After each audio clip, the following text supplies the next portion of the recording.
Hey everyone, I just watched the Trump and Biden debate on June 27th, and I have to say, I don't know if Biden is too old or if his health is an issue, but he speaks very weakly. It's quite concerning because at one point, he even seemed to slur his words. Donald Trump, on the other hand, was more energetic and appeared to be doing well. However, it's hard to ignore that Biden seems to be experiencing some health issues. It's definitely something to keep an eye on in the upcoming debates. I don't know about you all, but it's important for me to vote for someone who has their full faculties and isn't struggling with health issues. What Mr. Trump left. We had an economy that was in free fall. The pandemic was so badly handled.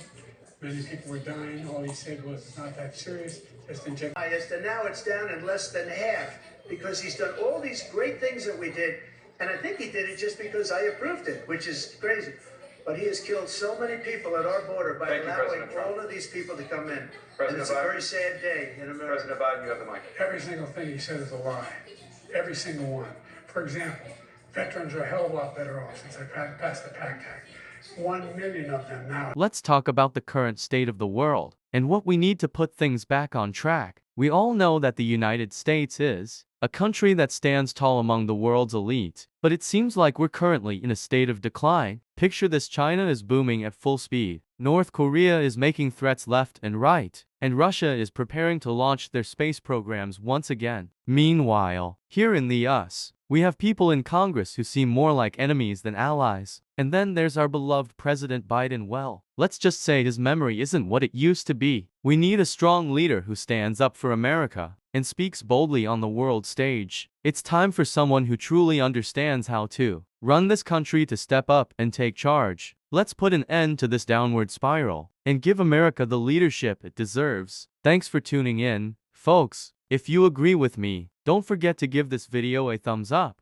We're diving into some fascinating trivia about the 2019 White House inauguration of Ukrainian President Volodymyr Zelensky. Can you believe that when Zelensky visited the White House, he actually hugged President Biden like a grandchild embracing his grandfather? That's right, Zelensky has since admitted that his main goal during that meeting was to secure more aid from the US. He was determined to get as much as possible, and he even recited a Bible verse to President Biden to make his case. Now, let's discuss how this aid actually played out in Ukraine. Unfortunately, many of the $2.5 billion in military equipment provided by the US to Ukraine ended up in private hands rather than being used for their intended purpose. It's a bit of a twist in the story, but it's important to know the full picture. Thank you for joining me on this journey through history. We're diving into some interesting news about Joe Biden's involvement in Ukraine during his tenure as vice president. Now, let's be clear that I'm not a fan of Joe Biden, and I think he's made some really bad decisions as our president. But what you might not know is that when Joe Biden was just the vice president, he took us taxpayer money and funneled it into the war efforts in Ukraine. Here's where it gets even more intriguing: half of that money actually went straight into the pockets of Ukrainian officials. Can you believe that? It's essential to keep a close eye on our elected officials and ensure that they are making wise decisions with our hard-earned tax dollars. So, let's stay informed and hold them accountable for their actions. We're going to discuss why we miss President Trump and his fantastic economic policies. So, let's dive right in. You know what?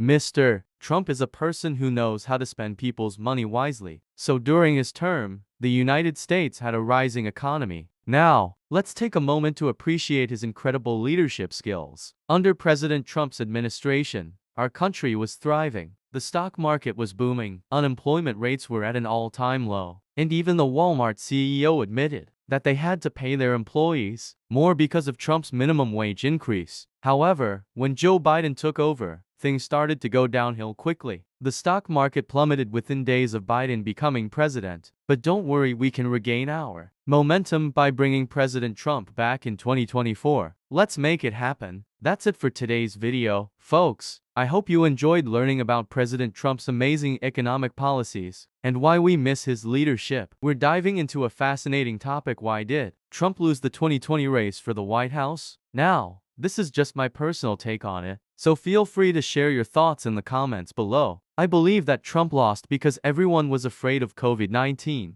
except for Mr. Trump himself. But Biden and his team saw this fear as an opportunity, and they won the election. Biden knew that people were scared and wanted to reassure them. He promised safety and normalcy, which Americans craved at the time. So, in my opinion, that's how Biden's team crafted their winning strategy. They played on people's fears and offered them a beacon of hope in a sea of uncertainty. Thanks for tuning in today, folks. I hope you enjoyed this discussion. Don't forget to hit that like button and subscribe to my channel for more engaging content like this. Until next time, stay safe and take care.